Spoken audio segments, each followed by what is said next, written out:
الخوف موجود، ما في شك. الناس خايفة من بعد الأحداث اللي صارت، ما بس خلينا نقول كنيسة مار الياس تأذت، في عدة أماكن تأذت، بس بشكل خاص أنه المار الياس كانوا أشخاص عم يصلوا، كانوا دايرين وجههم على الشرق وعم يطلبوا ويقولوا يا رب ارحم ومن أجل السلام تبع كل العالم، فجأة تنفجر القنبلة وراهم. هذا هو الشيء المؤلم.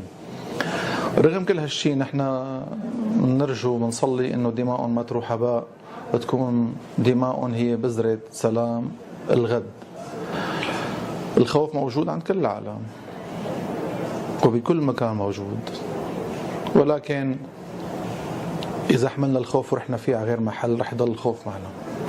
نحن أولاد هالبلد وتراب هالأرض مجبولة بدماء آبائنا وأجدادنا الآباء القديسين. من 2000 سنة نحن موجودين هون، لهيك نحن إذا الله راد متكلين على ربنا، وهي الأرض رح نسلمها لأولادنا تيكفوا كمان بعدنا 2000 سنة إلى ما شاء الله.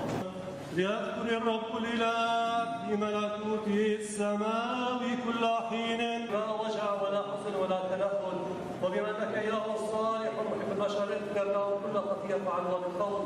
رب الإله في ملكوته السماوي كل حين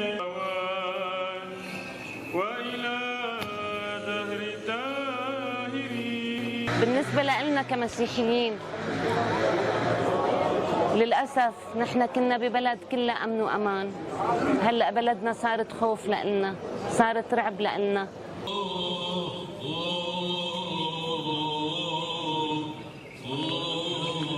الوضع اللي عم بيصير بسويدة، الوضع يلي صار بالساحل، الوضع بشكل عام بالبلد، نمشي نحن بحياتنا ما كنا نشوف عالم ما عم نعرفه، بعمرنا ما مشينا على كنيستنا يكون في سلاح قدامنا لحتى يحمونا.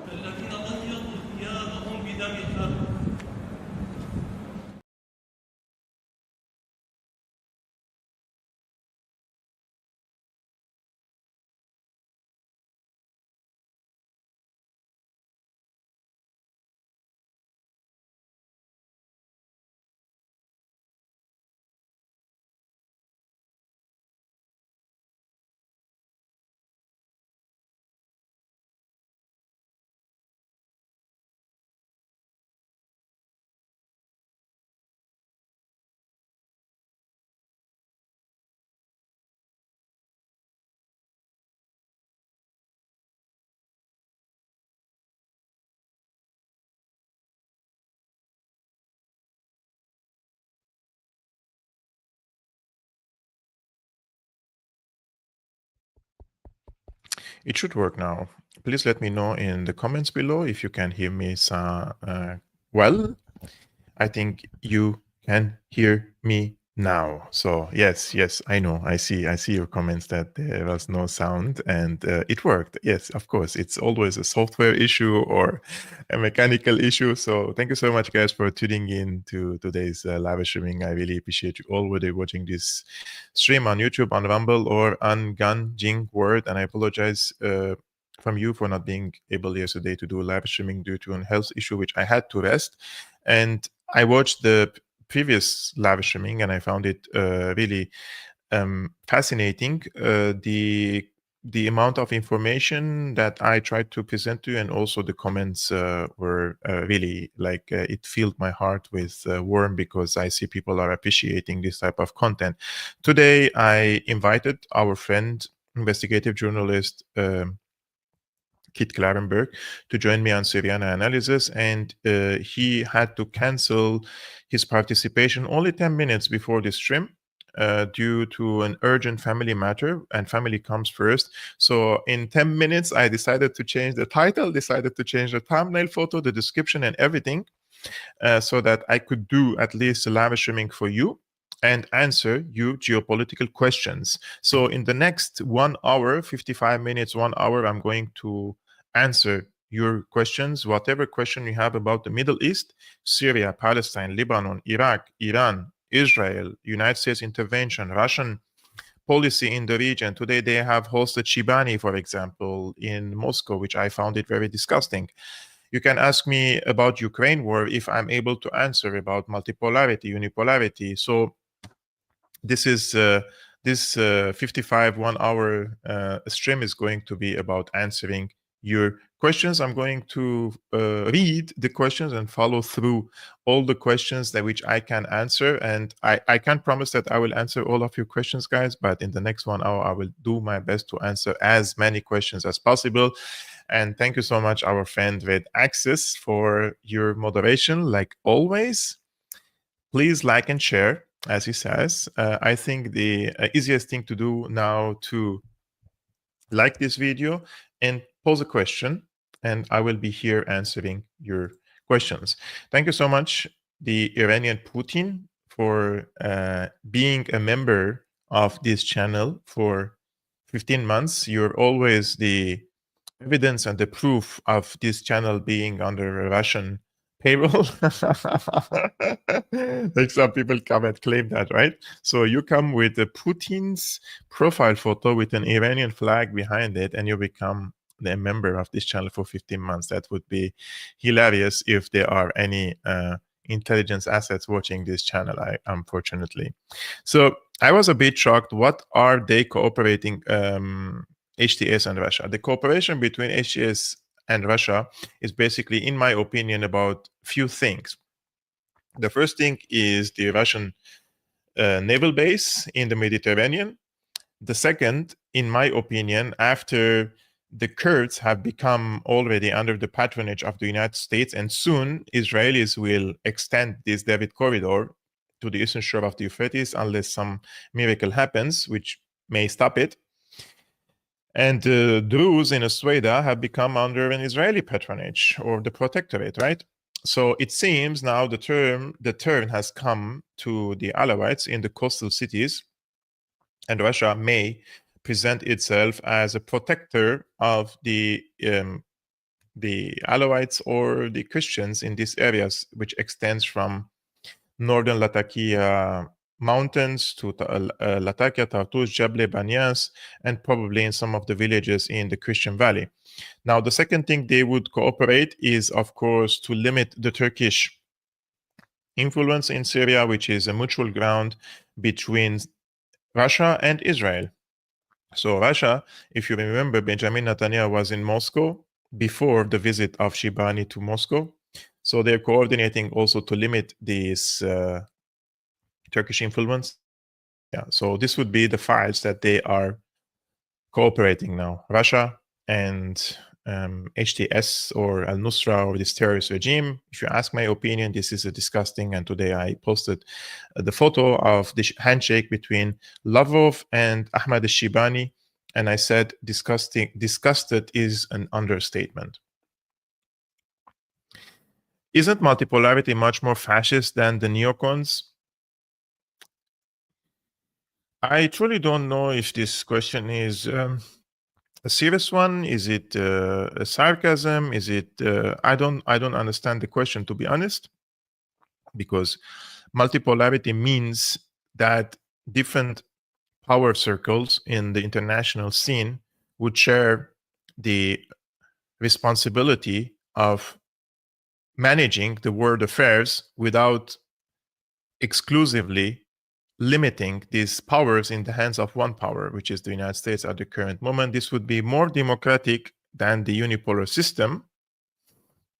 However, we have to say that, in my opinion, if we move from a unipolar world into a multipolar world and the world doesn't change, which means the wars continue, and Russia and China do not play an active role in stopping, for example, the Israeli expansionist projects in the Middle East, then I don't see much of a need then for a multipolar world if these rising powers aren't going to do difference on the international scene.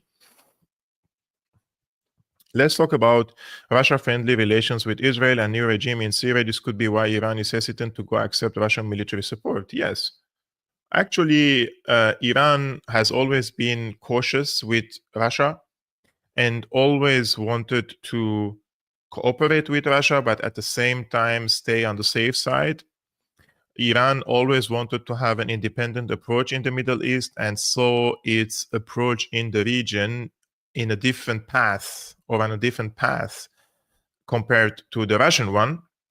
And Russia always presented itself as an active player, especially after 2015. However, it never challenged the Israeli hegemony in the region. In the contrary, they have cooperated with Israel in different files. So yes, this would be one of the reasons why Iran has been cautious with Russia. However, Iran, sooner or later, in my opinion, they will have to direct some of their resources and energy towards Turkey and Azerbaijan, because this is a growing threat on the northern border, especially with the talk of opening the Zangezur corridor, and that the Americans want to leave the borders for 99 years. I think if that happens, Iran will definitely tone down a little bit against Israel and be more cautious and more aggressive towards Turkey and Azerbaijan, unless, of course, there is something very we always have to take into consideration that the current leadership in Iran is probably, as some of my Iranian friends say, they are a fifth column. Basically, this is what they say.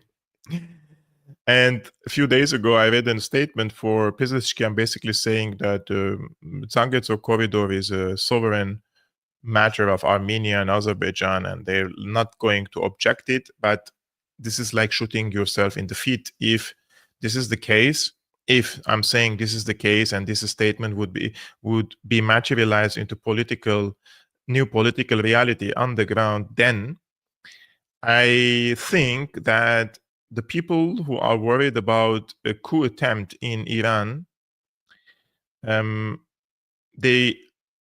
think I have a bad news for the people who are worried about the coup attempt in Iran, because the coup has already happened.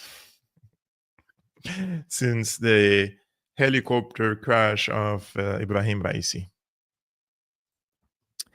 Can you talk about a little bit about the Shibani meeting and also your thoughts on the alleged interview with Assad? So I spoke about now Shibani's meeting. So let's summarize that quickly.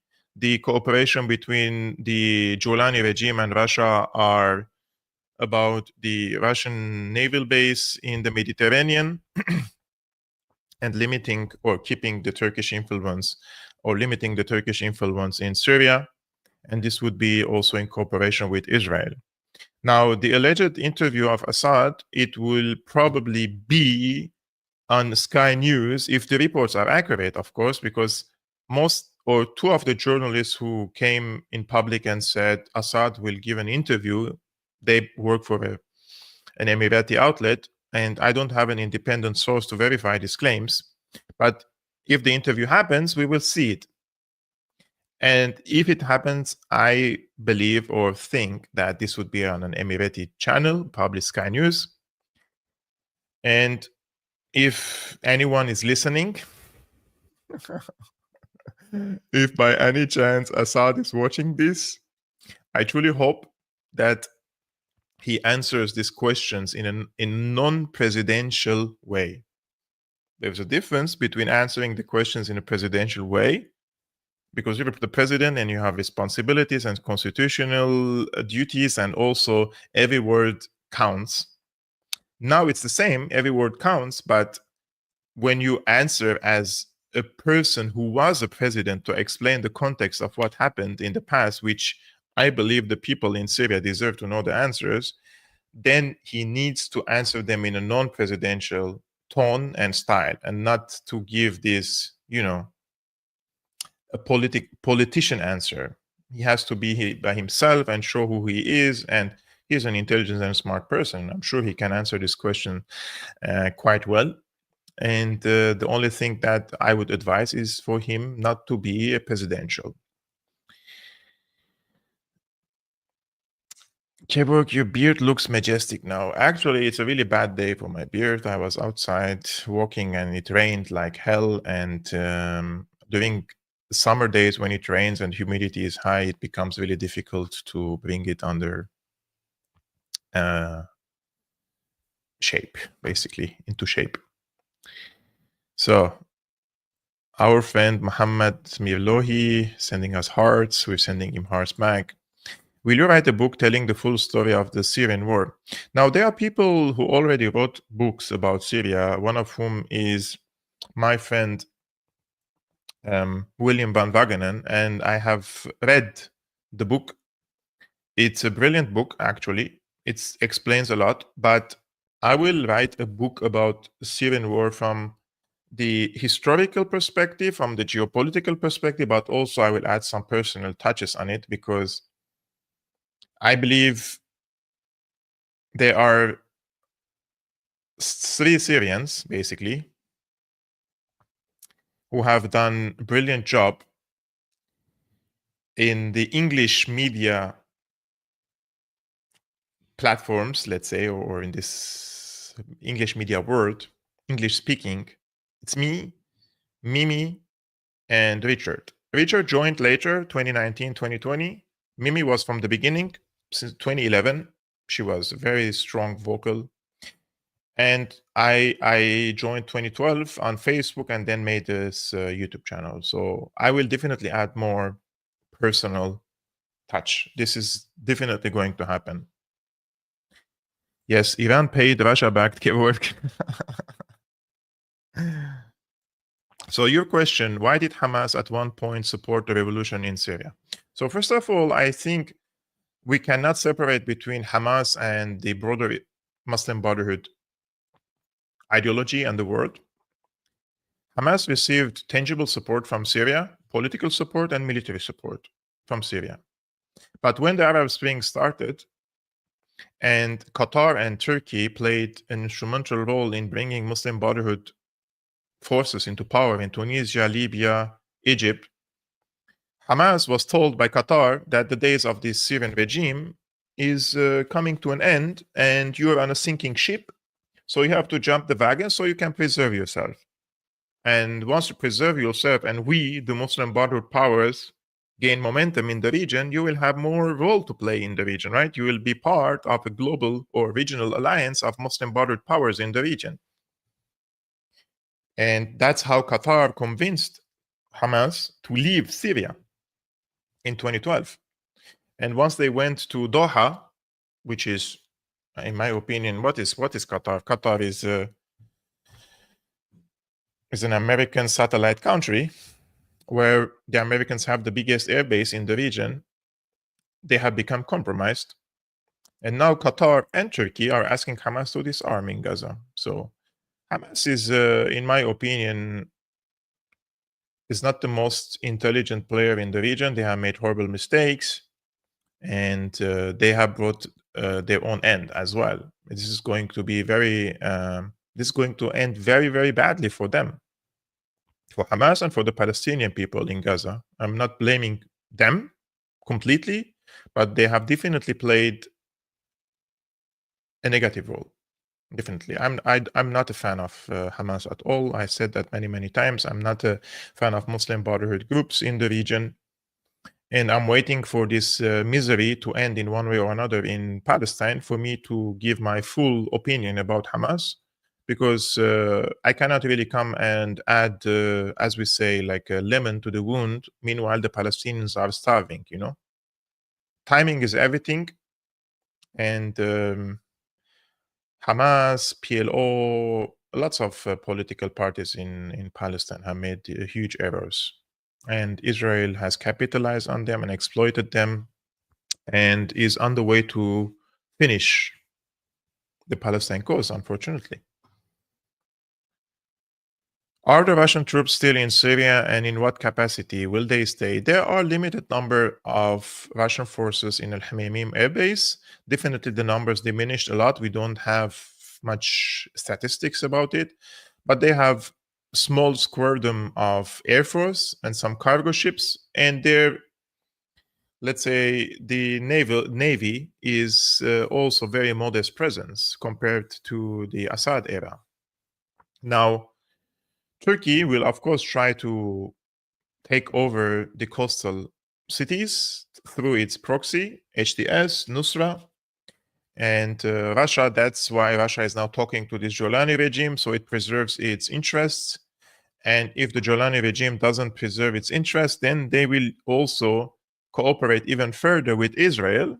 Russia will cooperate with Israel even further to limit the Turkish influence in Syria and keep the Russian influence the way it is, because it's in the interest of Israel to limit the Turkish hegemony in the country. Yes, I will. Just, I need probably 3 months of time to just sit and write a book. I'm so overwhelmed with the work I'm doing every day, 5 times per week, 1 hour per day is not less. I don't think it's a small work. And I need some time and to be creative, I don't want to come and just write a book which is like any other book. And if I want to write something that is special, I need to have a really peaceful environment, and safety and security for myself. This is important, and focus exclusively on the book. I have some ideas in mind.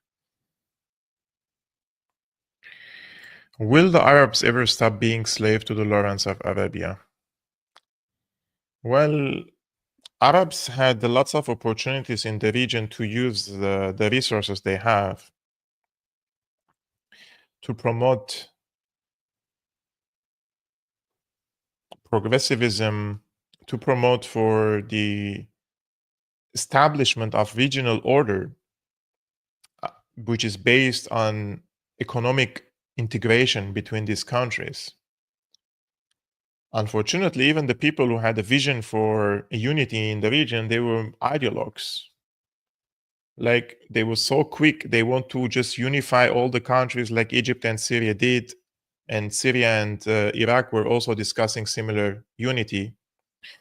I think during today's times, it's important to establish an integration between these countries based on economic mutual benefits rather than just geographical unity.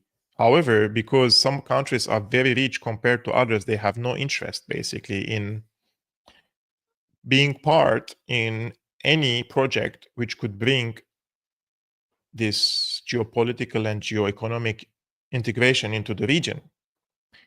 And that's why the Saudis, for example, and the rich Gulf monarchies, they have sabotaged many of the political projects in the region, like the Nasserites and Hafez al-Assad and others, who wanted to bring some unity into the region, because it's not in their interest to bring these countries together into any sort of any model which could bring political and economic thrival or development of these countries. And now that Saudi Arabia and Qatar have enormous wealth, they have bought all the cultural scene, for example, in Lebanon, Syria, and elsewhere. Like every single singer, actor, painter, name it, in the artistic scene, vast majority of them are bought by Saudi Arabia. UAE, they are bringing all the engineers, the doctors, the scientists, AI, etc., social media experts into their countries. So they're buying the people basically and either employing them in their own countries or bringing them into the UAE or Saudi Arabia. And Qatar is the same.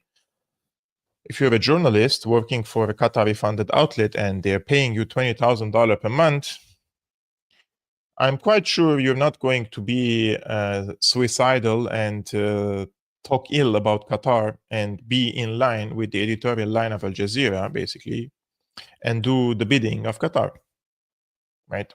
There's so many intellectuals, so many think tanks, so many so-called scholars, professors. They get invitations to Qatar, they pay them to come, and they give them cash money in the envelope. It's a lot. So I don't think there is an Arab world to begin with. There is no Arabs. There are peoples, there are tribes, there are different people.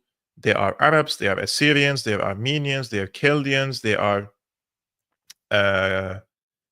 Canaanites, Maronites, Christians, and. There are no just one Arab people, you know. Okay, let's see more questions. Dear Kevork, what do you think about Erdogan? Because it seems like he's working for Israel's interests and covering it up with his mouth. Yes, of course. I think Erdogan has been for a long time, or acting as a fifth column also in the region. On one hand, he supports Palestine rhetorically and buys lots of credibility among the Arab and Islamic people. And on the other hand, it deals with Israel, trades with Israel, sends gas to Israel, sends lots of materials which are used by the Israeli military, basically. Erdogan is also Muslim Brotherhood, belongs to Muslim Brotherhood ideology. And in my opinion, in the last episode, I have made a 1-hour show about the Muslim Brotherhood. And this is just my opinion. I believe that the Muslim Brotherhood are the most hypocritical forces, one of the most hypocritical forces in the region.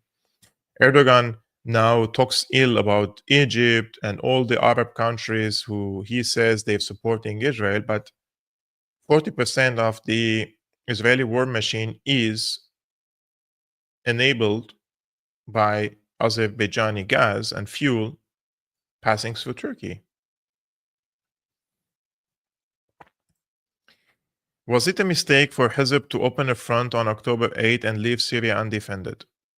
Now, I don't know if it was a mistake, but I can evaluate the outcome of the intervention. I think one of the problems of Hezbollah is that they have acted in a goodwill manner. And in politics and in these geopolitical calculations, goodwill doesn't play a big role in bringing positive impact on the outcome of a conflict. Hezbollah has always treated the Palestinians in a very good will, and they wanted to support them. But Al-Ikhwan, the Muslim brothers, have always backstabbed them for decades. And I think what they have done to Syria, they have not only backstabbed or destroyed Syria, they backstabbed Hezbollah and they destroyed the axis of resistance completely. So judging on the outcome of the intervention, it was disastrous for Hezbollah. Now, whether it was correct or not, this is a different issue. But I'm judging on the outcome. It was disastrous for Hezbollah. They have entered the conflict on the terms of Israel. They have entered the conflict on the terms of, on the timing of Israel. Meanwhile, their presence in Syria was important to protect the backbone of the axis of resistance. So they withdrew mostly from Syria to fight against Israel, and they left the Syrian scene undefended, as you said.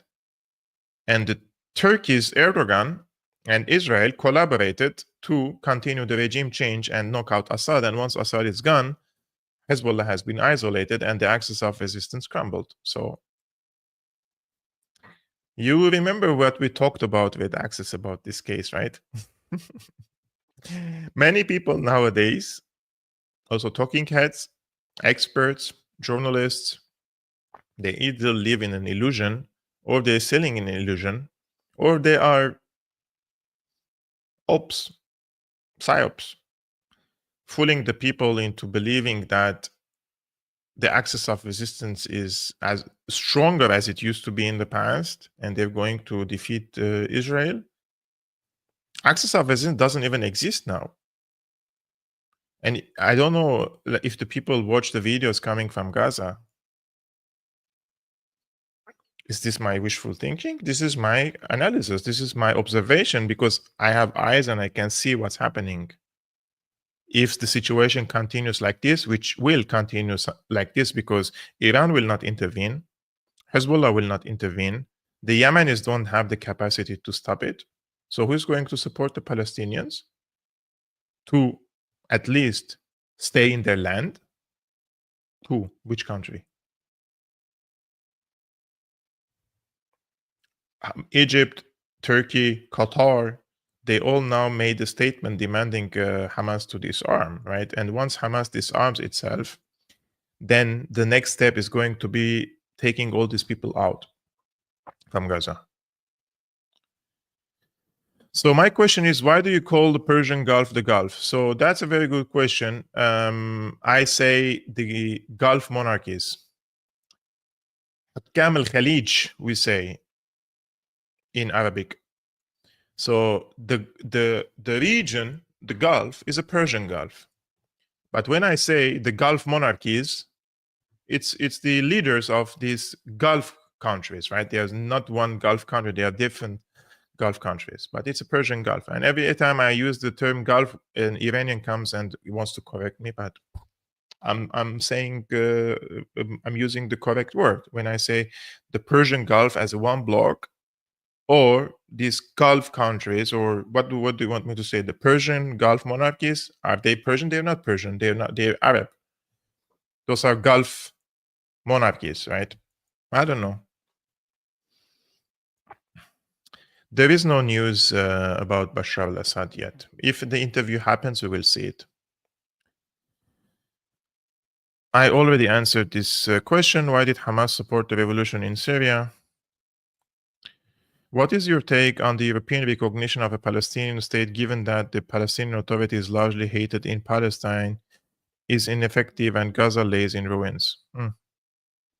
Well, the Palestinian Authority doesn't even have a legitimacy to rule anyone. I don't know, when was the last time an election happened? 10 years ago, 16 years ago? And Mahmoud Abbas is basically a collaborator with Israel. So when we say two-state, I mean, it doesn't matter whether the Europeans recognize it or entire world recognizes it. And what territory is this Palestinian state going to be? Is it the West Bank and Gaza? Gaza is in ruins. West Bank is under occupation, basically, actual occupation by the Israeli forces, and they're building settlements every day, and the settlers are attacking the Palestinians every day. So how are you going to build a Palestinian state? And if you, let's suppose Israel withdrew from Gaza and the West Bank completely, which is not going to happen, how are you going to build a state between two separate cantons? It's a myth. This two-state solution is a myth. The Israelis accepted the two-state solution well knowing that it's not applicable in order to buy time and build settlements and do the ethnic cleansing like they're doing now until it's over. They have used all these Oslo Accords and talks and negotiations just to buy time. They were not genuine to give the Palestinians a state.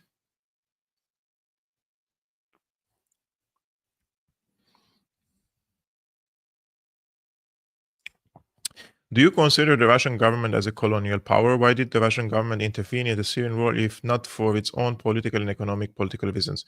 So the colonial power, my friend, it comes and occupies and intervenes in your own affairs without your consent and without your request. Like if you are a sovereign country and you send a request to Russia to come and intervene. So through legal channels, your parliament is asking, the defense ministry is asking, the president is asking Russia to intervene, then this power is not colonial. It is legal under international law for the Russian forces to be on Syrian territories. And when they intervened in 2015, they had no intention to intervene in Syria. The Iranians convinced Russia to intervene.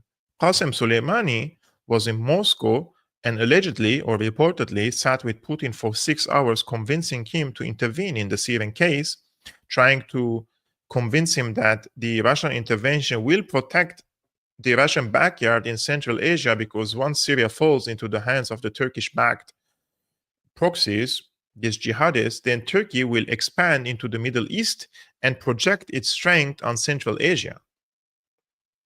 From East Asia into Central Asia, and Central Asia is vital also for Russia.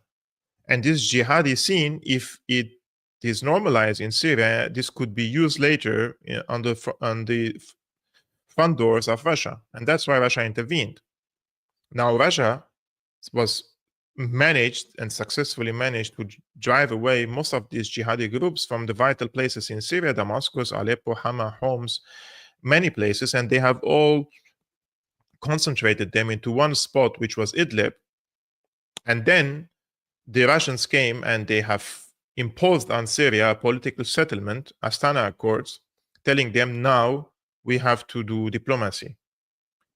And this diplomacy was basically just like these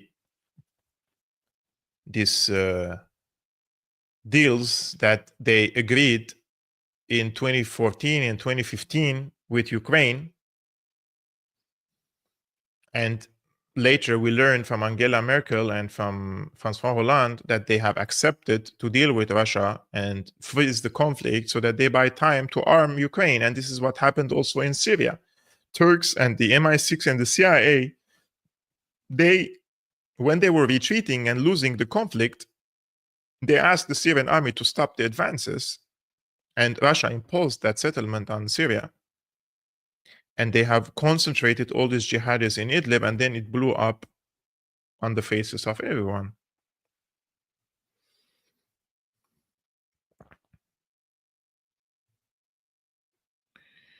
Yeah, I think Red Access is correct here. When asking questions, guys, write question, like a big question like this, so that I can see, because there are so many comments happening here. What Middle Eastern government has lost the most support of the people over Gaza? Very good question. I think Egypt. I think. Jordan also, although it plays worse role in Gaza, but Egypt is the one who's being blamed a lot in the Arab world. Syria is already gone. Lebanon, it can't do anything now after Hezbollah stopped the fighting. So I think it is Egypt, because other countries like Saudi Arabia and the UAE and the others, they don't even support Palestinians anyways. What do you know about the remnant Ba'ath Syrian resistance groups who oppose Jolani? I feel they choose to remain dormant to increase their numbers and wait for opportunity. What do you think?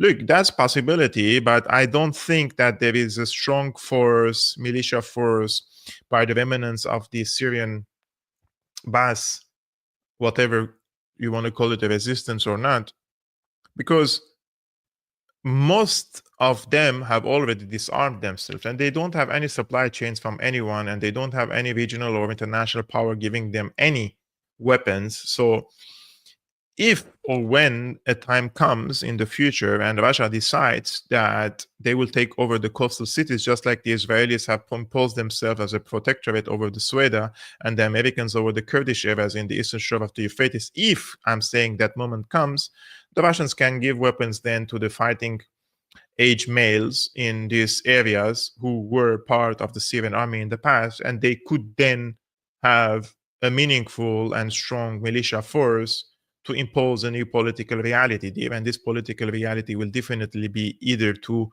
impose a federal system on Damascus, and if Damascus doesn't accept that, then it's separation.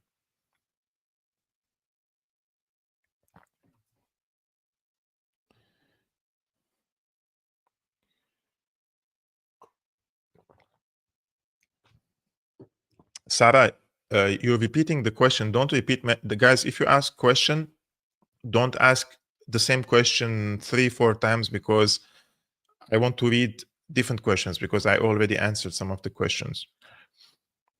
Are Russian troops still in Syria, and in what capacity? See, so for example, there's so many questions are repeated. Do you feel that Russia has betrayed Syria in one way or another? Recall the sudden flight of Assad to Russia and the duplicity of Russia vis-a-vis Israel. Russia could have been helping Israel. So I think when Assad flew to Russia, he had a different idea in his mind, or expectation from Russia. He thought that Russia will weigh in. Because remember, when the Ukraine war started, or before starting the Ukraine war, 5 days or 1 week before the Ukraine war started in February 2022, 2022, Shoigu, who was the defense minister back then, he came to Syria and asked the Syrians to hold the line until they manage this strategic war in Ukraine, because the Russians thought this is going to be a short war in Ukraine, right? And they told the Syrians to hold the line until they emerge victorious from this strategic conflict, and this will reflect positively on Syria. But the war has now 3 years. And the Russians have spent lots of their energy and resources there. So the Turks have used that opportunity, and the Israelis as well, to restart this regime change in Syria, especially after October 7. And the Russians didn't see this coming, in my opinion. And once it happened, and once they occupied Aleppo, the Turks have told the Russians that it's over. You have to accept the new reality, and we will try to secure your interests in Syria. And the Russians accepted it. That's why Putin didn't promise any support to Syria. And once Assad came to Syria back from Moscow, he told his advisors that Putin promised him support, but I'm not sure about that, because Putin didn't intervene, and they had an air force which they could have at least slowed down the advances of the Jolani terror army from Aleppo to Damascus. And remember, they drove through the highway, so it's an open air territory, and the Russian Air Force could have destroyed them like rabbits, but they didn't do it. So there was a deal definitely between Turkey, Israel, and Russia.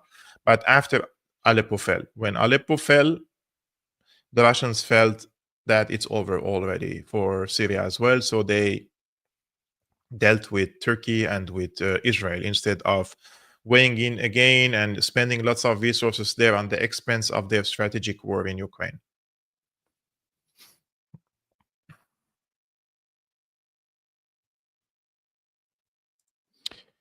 Are Syrians illegally living in Lebanon a threat to Hezbollah? I mean, not all of them, but of course some of them. I don't know the percentage, but definitely there are many Syrians who are sympathetic with Jolani. And if an opportunity arises, definitely they would be a threat to Hezbollah.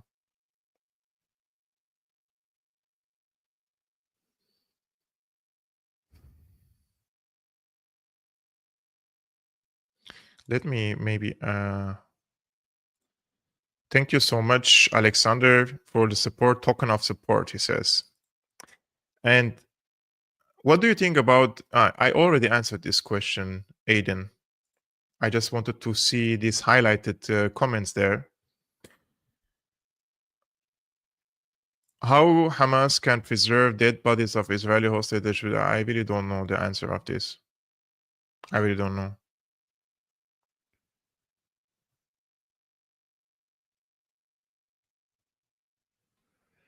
Angela is asking, how do you justify your position regarding Russia not presenting Kremlin as a colonial power, aggressive, fascist, and racist regime? I already explained. So my position on this, I think this is not a question, because you're just making a statement here. I have shared a link to you about Elijah Magnier claiming that Assad betrayed everyone, including Iran and Russia.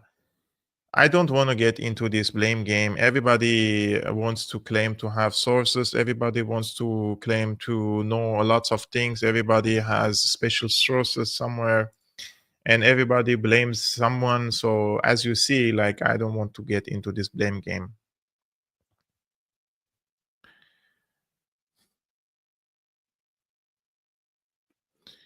What makes you say the coup already happened in Iran? I say the coup, or a shift in the policy of Iran, happened after the death or the killing of Raisi. And one of which is when the escalation happened in Lebanon, the Iranians didn't weigh in their usual manner. I truly believe if Raisi and Raisi's team was present, they would have had a different approach in this conflict after October 7. Pezeshkian and his team rhetorically, they always say, yes, Palestine, our allies, Hezbollah, etc. But on the ground, they have had lots of, in the back channels, they don't want to play this regional role. They want to be more sovereignist, more nationalist into their own country, protect their own territorial integrity, their borders, their sovereignty, etc. But in my opinion, I explained this on length. I said, once you move back on the chessboard, the Americans will come closer and closer. And this is what the Americans and the Israelis are doing with Israel, especially through this David's corridor and opening this Zangezur corridor between Azerbaijan, Armenia, Nakhichevan, Turkey.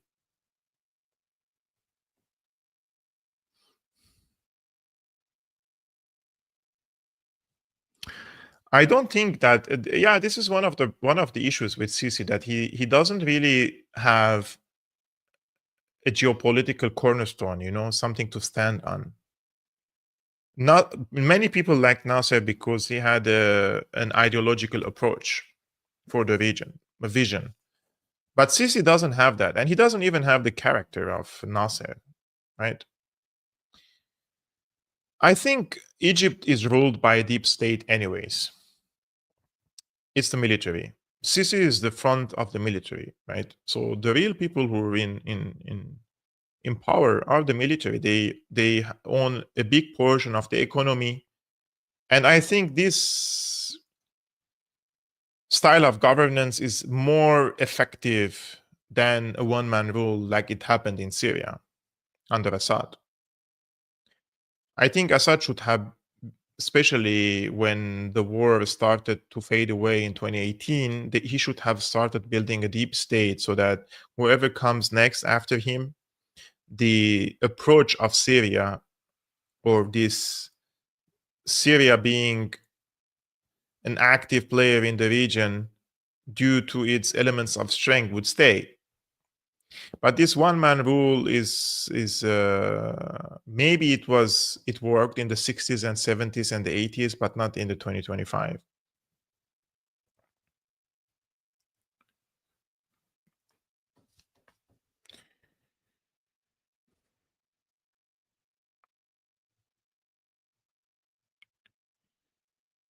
What do you think is going to happen to the Alawites in Homs and Hama? I think lots of things happen to them already. Can any Syrian Alawite person in Hama or Homs, like, as we say, move his head outside of his apartment? I'm not like, now I'm exaggerating, of course, but can anyone say anything, complain about anything? They're living terrified under terror rule. And many villages in Hama and Homs have been ethnically cleansed of the Alawites. Alawites are the most vulnerable group now in Syria because they don't have any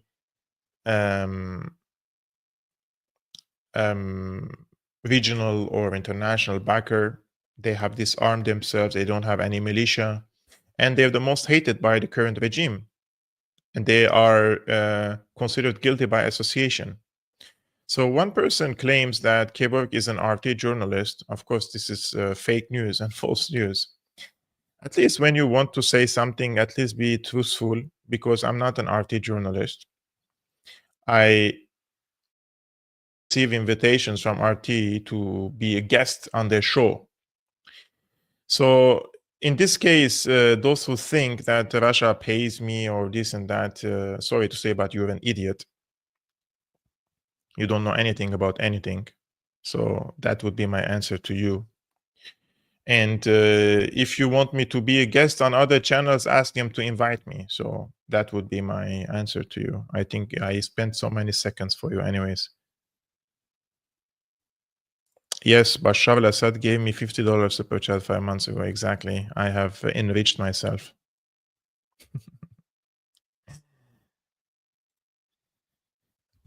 Question: who, if any, leaders anywhere in the world would be the best to reach out if you were a leader looking to topple the hegemony of the US and Israel? That's a very interesting question, actually. I think I will answer this question in a different manner. I think the only world leader who is capable, not willing, capable of making a change in the balance of power, drastic change, is China.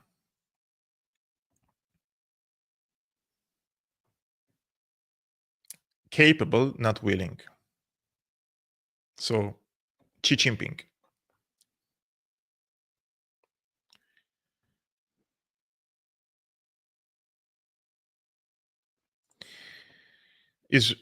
What is your honest opinion after the last day's escalation from Israel part towards Daraa? Are they going to take over Sweden and Daraa soon? And how long do you think this would take? I will refer to you to an article published by the Cradle's Syria correspondent, whose identity I'm not going to disclose, because it's important to keep this anonymous. So you have to go and read this article. I will drop it in the chat. How the US and Israel partnered with Syria's new president to massacre the Druze, to understand the context, the political context behind it. But to my understanding, Israel has already established itself as a protectorate over Sweden. So Sweden is already outside the centralized government of Damascus, and sooner or later they will be part of either a federal system or separate, to be balkanized completely. And the south of Damascus, from Damascus, Daraa to Horan or to Quneitra, it's already demilitarized zone. So Israel basically created a 60-kilometer or more buffer zone between the Golan Heights to Damascus, and has imposed itself as a protectorate over Sweden. So it already happened.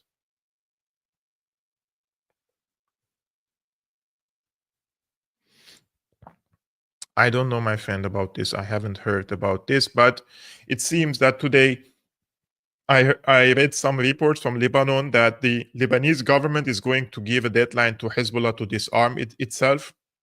So what is going to be after the deadline, God knows. But I think before an Israeli attack, they would probably try to use this Nusra and Bedouins in Syria to create some security tensions on the borders, to add pressure on Hezbollah, or try to mobilize some of these Jolani sympathizers, whether Lebanese or Syrian, inside Lebanon, to add pressure also against Hezbollah. I think that would precede another invasion or attack from the Israeli side.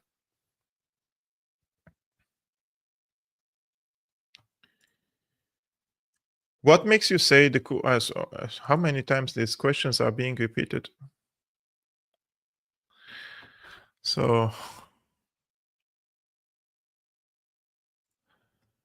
my honest Kevork brother, what advice would you give to younger people who want to start a career in honest journalism about the Middle East? My honest opinion, advice for you is to build your own platform. Nowadays, you have a lot of opportunities. If you're a writer, go to Substack. Go to Substack, be unique, be creative, write opinion articles, be bold, be challenging, and write pieces. If you're an author, create. People can pay you, I think, on Substack, or create a buy me a coffee. If people can see that you're presenting a solid work, and this will take time, but on the long run, you will create your own. Like, for example, when I walk in the street and people come and say, they say, aren't you Syriana Analysis? You created the brand. But it took me 8 years. But many people would like to go to the mainstream press because it's easy to ascend there. But then you become limited. You're working for someone. You have always a superior telling you what to do. And you're limited with your creativity because you want to express yourself as a journalist, and then you're limited with the editorial guidelines of these outlets that you work for, right? So that would be my advice if you want to be into the written journalistic work. And if you want to be a podcaster, it also will take a lot of time and investment. And if you go to my old videos from 2017 and 18, you could laugh watching it. I didn't even know how to talk to a camera, right? And in every sentence, it takes practice and practice and practice and practice and hours and hours. I have over 1,050 videos now on YouTube. And I believe only in the last 2 years, it accelerated. But nobody starts perfect. So you put effort, be different, be unique, and be truthful, you know? And I'm not an objective. I always say I'm subjective. I'm giving my opinion here. But I believe in certain facts. Arguably, those are facts for me. But for others, it's not. Right? So don't be shy or do lots of calculations. What will the people say? Lots of people limit themselves because they are afraid of the backlash or what will the people say. If I cared about what the people will say, you know what people say about me? People either hate me with passion and they want me dead, or people love me. There is no in between, because this is a polarizing career and it's very controversial. And rest assured, the vast majority of people that you will deal with, they don't have the same understanding or the time to spend lots of time to research and read. That's why they come and ask you, or they come and listen to you, and they appreciate it. But also you have a different type of people. They will see you as a threat because their understanding of the world doesn't go beyond their noses, right? So they will try to harm you. They will come to your page with fake accounts and they will not even put their names, and they will start calling you names. But at the beginning, you will feel like, oh my God, they're saying this and that to me. And it impacted me in the past a lot. But words only have power if you believe in these words. People come and now, you're this and that. People come and say you're far right. People come and say you're far left. Some people say you're fascist. Some people even call me communist. I don't care. I don't care. I know who I am. And I know what I'm doing here is a positive, having a positive impact on the good people. For the good people. And this is the work I'm doing for the good people, not for the horrible people who are mad and angry and docile and already unhappy with themselves. So how can they be happy with you? That would be my advice.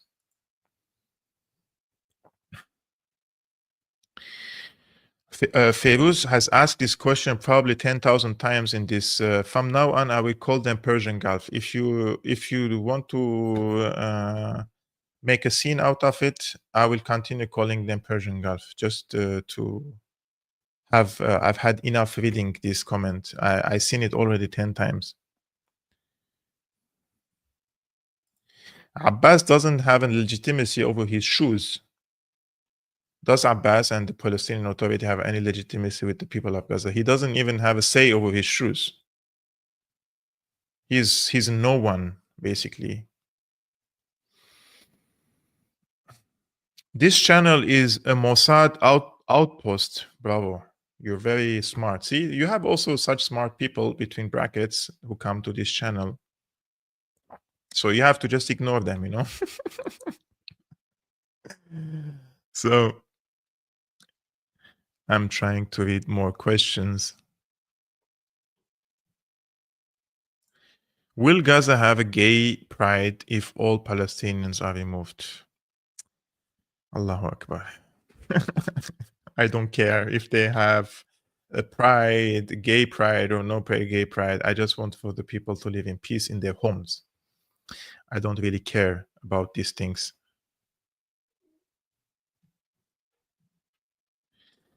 So Bashar al-Assad was very quiet about October 7 attack and sided with UAE against Iran in the Arab League regarding the disputed islands. What do you think was the deal? This is incorrect, by the way, because if you listen to Assad in the last Arab League conference and how he spoke about Israel and called out Israel, and he urged the Arabic countries to sanction Israel, and he referred to the UAE and Saudi Arabia. He said, if you don't want to help the Palestinians, at least start trading with Israel and stop giving financial support to the Israelis. Who do you think he referred to? He to the UAE and to Saudi Arabia. But he didn't have any trust in Hamas. My sources say that 3 days after the October 7, he had a delegation and people asked him about Hamas and he said, I don't trust Hamas. This is what he said. Wouldn't it be better for Shias and Christians of the region to form an alliance against Sunnis and Israel? Look, ich make this around my time. You make me speak Armenian now. People want to create alliances against each other. This is a Zionist talking point, sorry. Why would they even fight against each other? Why don't they coexist?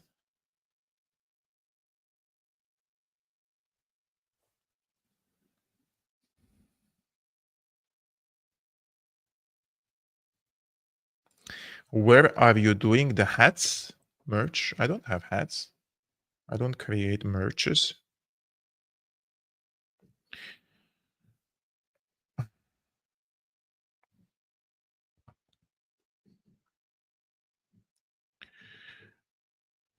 So I'm trying to see questions.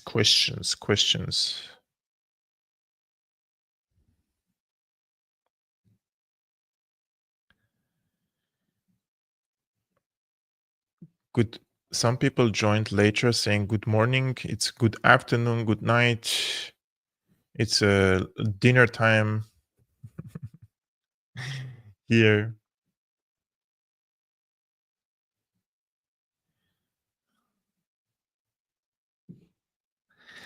I don't want to invite Sami Hamdi as my guest.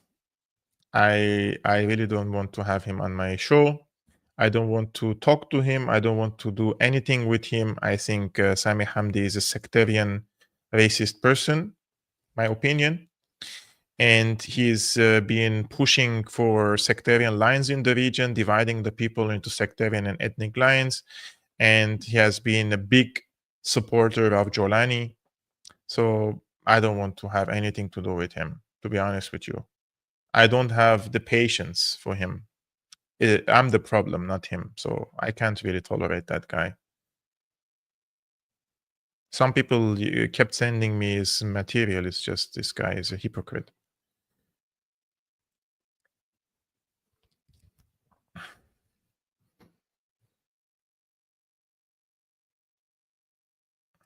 I don't know if this counts as a question, but is there anyone other than al-Shara's interim regime that is guarantee for Alawites basic rights to live there? Jolani is the threat to the presence of the Alawites. Of course, I don't know what's the question here. His regime is a threat to the Syrian Alawites, so he's not a guarantor at all. His regime committed the genocide against them in the coastal cities, and this was deliberate. Do you think there is hope for Syria to stay united and get out of the catastrophic situation? The short answer is no. Not with Jolani. Jolani leaves, comes someone, whoever that is, a Sunni person, whoever it is, but a military person, a political person, someone open-minded who could lead the country and treat the people respectfully, equally, and not from a Salafi Takfiri lens, then yes. But under such circumstances, of course, no.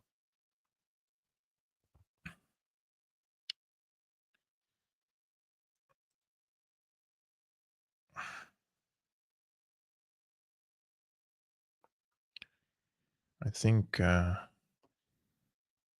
I'm trying to see the word question so that I can read more questions, but it seems my question. So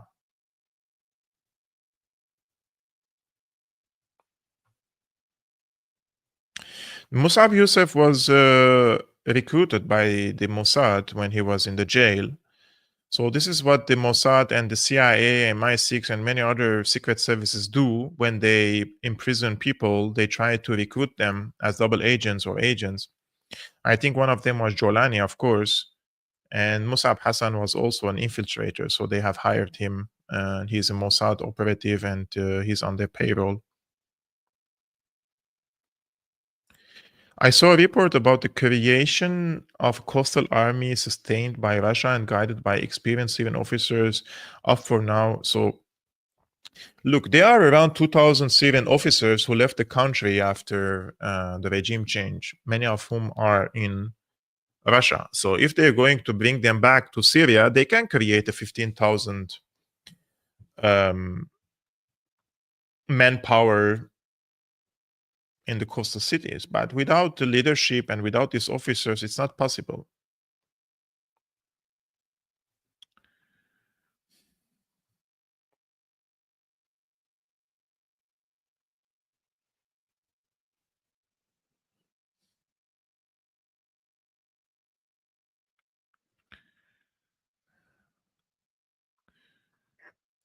Why is Armenia not more vocal regarding the current genocide of the Palestinians?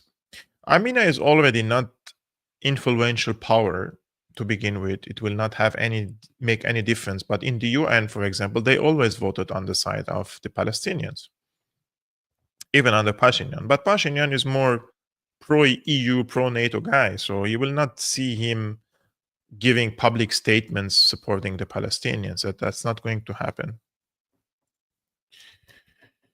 I already answered this question.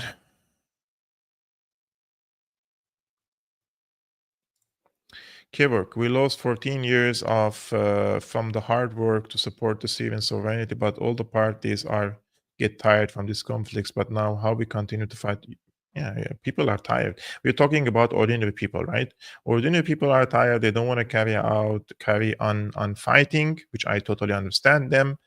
And this is not only exclusive to Syria, in Lebanon and in different places in the region. So the 14-year struggle has gone in vain, and this is the time now to retreat, contain, see the mistakes, prepare for the future. Not now. It's completely counterproductive to fight now under such circumstances. This is my opinion. You need to have solid ground for fighting, supply chains, alliances, and political cover, financial resources.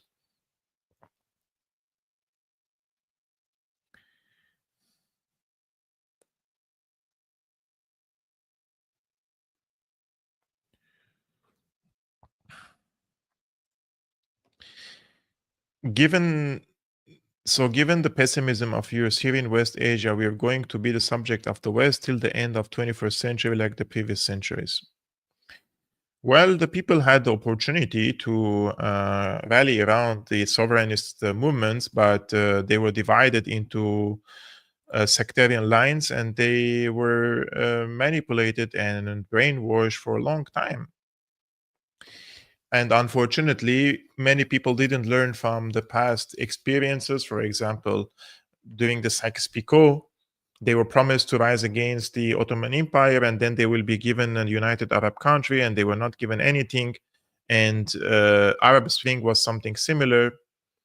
People, if in 2003 the occupation of Iraq happened, and the people do not learn from the recent history, and they repeat it then in Libya and in Syria, then sometimes we also have to blame the local populations, for falling into such traps over and over again.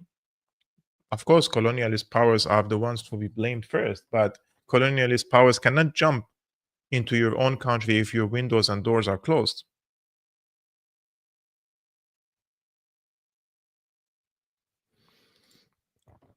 Don't you think it would have been better for Assad to drop Iran, Russia, and move to the moderate Arab camp? That way Syria would have remained intact. Christians and others can live in peace. This is a hypothetical question that nobody knows the answer. I think after 2018, Assad already decided to diversify his relationship between Iran and the rest of the Persian Gulf countries. And that's why he minimized the number of the Iranian linked or affiliated fighters in the country, and this ended up for him really bad. Because Saudi Arabia and UAE and others were always on the side of the United States regardless. And when the regime change was reactivated, they all accepted Jolani, including the UAE. Although for a few years, Saudi and Emirati funded outlets, they were attacking Jolani day and night and calling him a terrorist, and then they received him.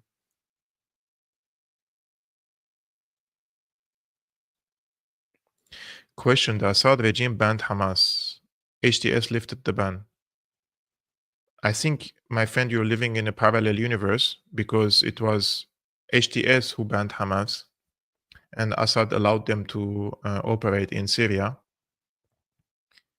In 2012, Hamas left Syria to Qatar. And then in 2020, 2021, some of them returned back to Syria and they were received by Assad. I don't know, what are you asking, really? This is completely ridiculous and upside down question. The Lebanese resistance accepted the ceasefire agreement because their villages, towns, and neighborhoods were completely destroyed. Their leadership was decapitated, and the pager attack happened against them, and the entire world has turned against them. That's why. So they stayed alone in big conflict, and they have paid a huge price for this war. So they had to accept this ceasefire agreement. It was suicidal to continue this war against Israel. Meanwhile, Israel was sitting in the bathroom of their leadership. I don't understand. Like, they were completely compromised. The communication was compromised of Hezbollah. Mossad was basically following every step of their leadership, every step, everywhere. Without secure communication, you lose a war. So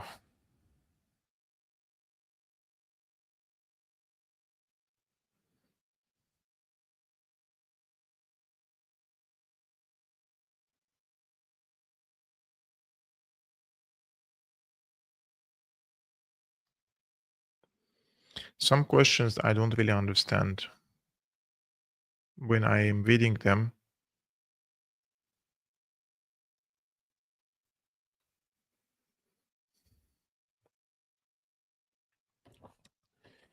By the way, as you're reading this, as you're following this guide, I would really appreciate it if you just hit the like button and subscribe to this YouTube channel. Tomorrow is going to be with Tarek Cheril Amar, our dear friend. Our weekly show is Cold War 2.0 every Friday, 5 p.m. Central European Time, 11 a.m. Eastern American Time. We do every Friday 1 hour podcast conversation with our dear friend, historian Tarek Cheril Amar, about European, Russian affairs, Ukraine war. Tomorrow is going to be some focus also on Taiwan.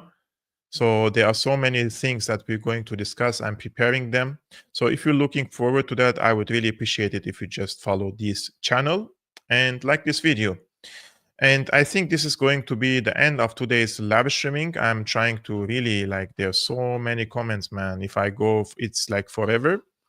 I have done over 1 hour of answering your questions, and tomorrow it's going to be with our dear friend Tarek, probably last one.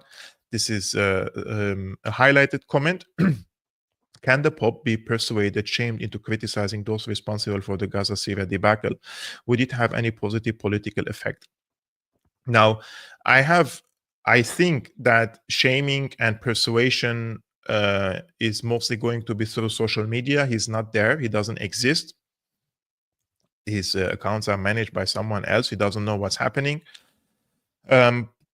Media pressure, political pressure could work, but he has to be very clear with his words.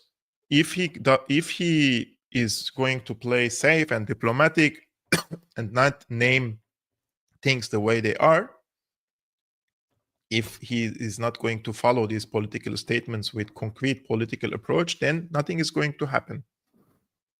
If he wants to make a change, a decade ago, when I was in Damascus, we told him to come and visit Syria. If he wants to stop the war back then, when Obama wanted to bomb the country and protect the Christians because they were getting killed and slaughtered, let him come and visit Syria and show solidarity. They would never do it. They would never do it. So guys, thank you so much for tuning in to today's stream. I really appreciate you all. And I also appreciate our dear friend Red Access for moderating today's show. My voice is gone. I was very ill yesterday, so I had to really rest. But I did this today. It was supposed to be with Kit Klarenberg. Unfortunately, 10 minutes before the stream, he had to cancel for an urgent family matter. I will try to have him back next Monday because tomorrow is going to be with our dear friend Tarek.